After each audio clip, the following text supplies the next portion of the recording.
kembali lagi bersama kita di Rumah Sakit Islam Surakarta Jaya. Nah, oke sahabat RSIS, jadi kali ini saya sudah bersama seorang dokter gigi, yaitu Dr. Maida Buana. Nah, ini adalah dokter spesialis gigi yang di rumah sakit kami. Nah, silakan perkenalan dulu dokter.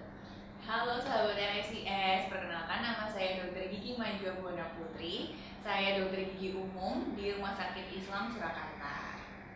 Nah, oke teman-teman, jadi di video kali ini kita ngobrol santai aja ya dok ya. Kita mau bahas tentang sesuatu yang mungkin itu teman-teman juga membutuhkan ini gitu ya, ilmu tentang Edukasi, dental ya, betul sekali. Tentang kita mau bahas tentang dental caries ya dok ya. Dental caries. Nah, sebelum kita terjun langsung ke pembahasannya, kita tengok dulu yuk gimana sih jadwalnya, jam berapa aja, terus hari apa aja sih jadwalnya dokter Mega itu? Jadi saya praktek di Rumah Sakit Islam Surakarta setiap hari Selasa, Rabu, dan Jumat jam 9 sampai jam 12 gitu. Ya, Selasa, Rabu, Jumat jam 9 sampai jam 12 ya dok ya. Oke. Nah, buat teman-teman yang mau reservasi silakan aja, langsung aja datang ke Rumah Sakit Islam Surakarta.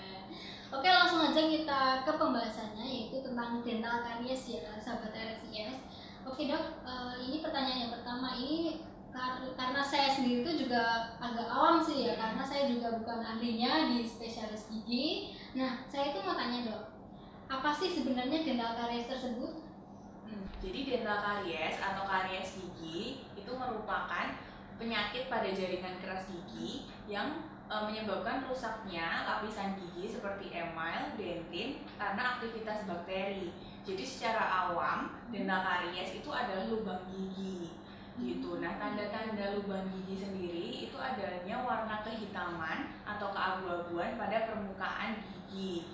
Gitu sih tanda-tandanya. Gitu ya dok ya. Jadi intinya tuh kalau misal ada makanan itu menyebabkan gigi bisa berlubang, itulah yang dinamakan dental caries. Lubang itu ya dok gigi. ya, lubang gigi ya dok ya.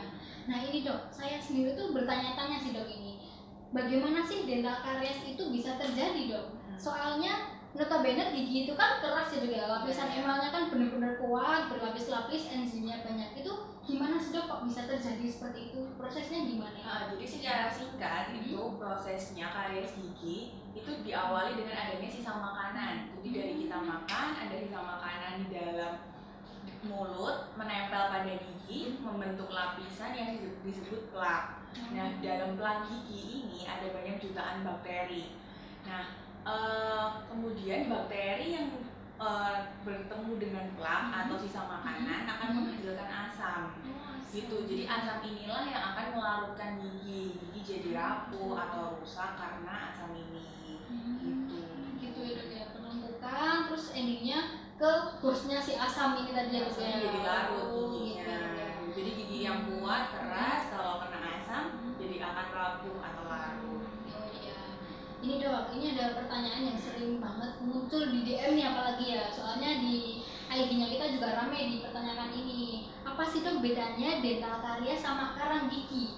Jadi sebenarnya beda banget ya. Kalau dental caries atau karies gigi itu kan lubang gigi.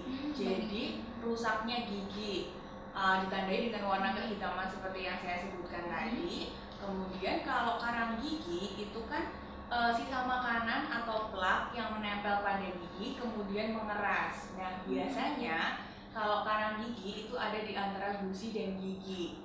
Jadi mengeras seperti batu atau karang yang susah dibersihkan. Warnanya biasanya dari kekuningan, kalau lama-kelamaan akan menjadi kehitaman juga. Tapi beda kalau karies gigi atau lubang kan giginya yang rapuh. Gitu. Nah ini dok, kalau gigi rapuh itu intinya pembedanya itu tekstur dan warnanya tadi ya dok ya. Gitu. Ini saya nyekrol itu banyak sekali itu pertanyaan yang hampir serupa dok. Ini intinya karena mengenai dental caries tadi ya dok ya. Bagaimana sih pencegahan gigi berlubang itu dok yang paling tepat, tipsnya seperti itu? Ini nyekrolnya ini banyak sekali. Itu banyak ditanyakan. Kalau gimana sih cara mencegah gigi berlubang? Jadi yang pertama yang paling penting adalah untuk pembersihan giginya, pembersihan gigi dengan sikat gigi pada waktu yang tepat dan cara yang tepat. Kemudian yang kedua adalah menghindari makan makanan yang mengandung gula, makan makanan manis apabila memang harus makan makanan yang manis ditambah dengan minum air putih setelahnya gitu.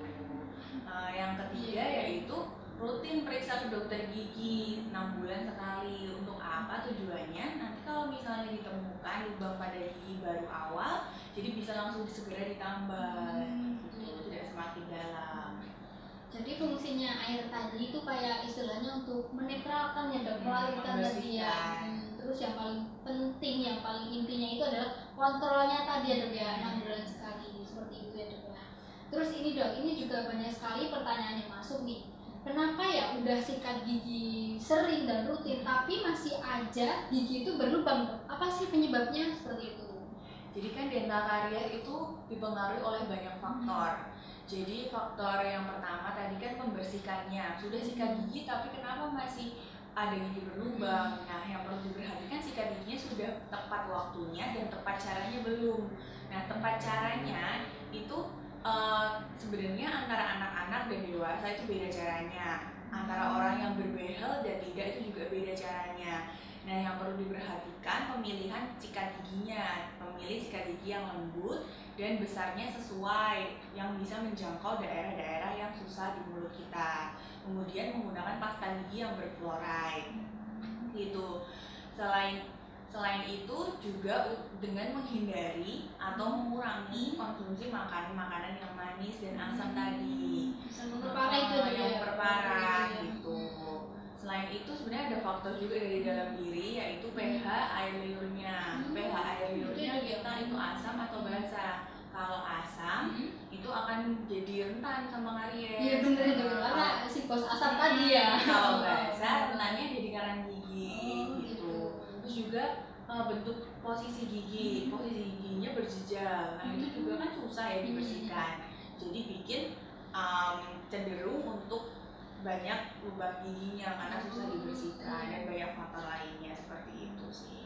Karena ini adalah ya, mohon maaf nih ya, misal struktur giginya itu kurang rapi atau banyak yang bergerigi atau gerunjal tadi, itu tuh potensi untuk gigi berlubang itu sangat banyak sekali ya dok ya. Iya, dan apalagi juga tadi waktunya nggak tepat juga sikat giginya. Jadi waktu yang tepat untuk menyikat gigi itu kan pagi hari setelah sarapan, kemudian malam sebelum tidur. Nah, biar kalau misalnya sarapan dulu baru sikat gigi kan jadi nggak ada sisa makanan tuh yang harus sisa sarapannya. Kalau sikat gigi dulu itu ya sia-sia ya dok ya.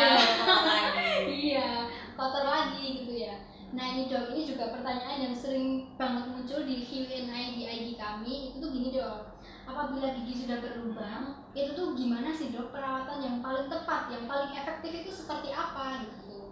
Jadi gigi berlubang, apabila sudah tahu tanda-tanda gigi berlubang tadi, menemukan ada kehitaman, segera datang ke dokter gigi. Jadi untuk nanti dokter gigi akan menambah, yang pertama nanti akan dibersihkan dulu warna kehitamannya.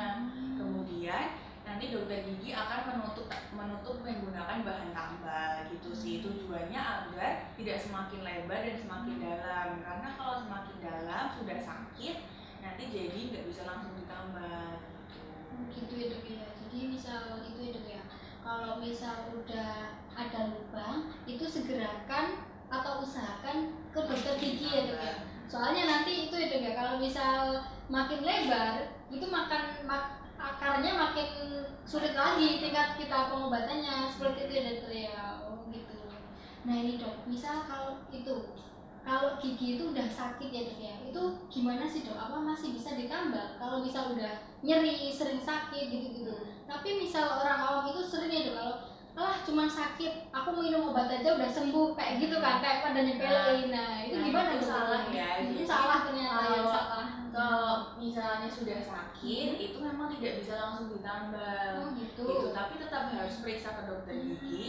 Nanti kan kalau sudah sakit itu artinya kan sudah sampai ke syaraf gigi. Nah syarafnya sudah terinfeksi. Ketika syaraf terinfeksi nanti harus dibersihkan dulu, disterilkan dulu, baru nanti ditambal. Kenapa? Kalau enggak gigi itu akan infeksi. Jadi karena ada bakteri di situ, jadinya ada infeksi, sakit, bengkak, berkanah. Nah jadi semakin parah kan gitu. Nah kalau misalnya giginya ini sudah rapuh, sudah kerowok besar, itu udah nggak sakit, tapi tetap harus dilakukan pencabutan karena itu merupakan sumber infeksi gitu.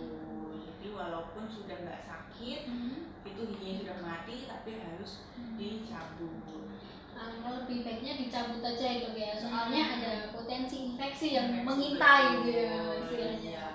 Oh iya dok, ini itu dok, apa bener sih dok kalau misal kita makan coklat atau soda itu dapat memperparah ya dok ya, memperparah gigi berlubang atau karies itu seperti itu dok? Iya, betul. Karena kan tadi saya sebutkan coklat merupakan makanan mengandung gula, jadi bisa menyebabkan lubang gigi semakin parah. Dan juga soda itu kan asam. Iya benar. Jadi larut giginya, jadi ada lubang di situ. Ini pertanyaan lagi ya dok ya, juga dari DM yang kemarin saya dapat baca itu gini dok, apa benar sih kalau misal wanita atau remaja yang sedang menstruasi itu tidak boleh melakukan pencabutan gigi dok? Seperti itu pertanyaan. Itu mitos ya. Oh mitos ya. Mitos ternyata. Kalau untuk pencabutan yang penting dalam kondisi fit, tensinya normal, gula darah normal seperti itu, dan kondisinya fit aja. Sudah makan sebelum pencabutan. Fit gitu. Oke siap.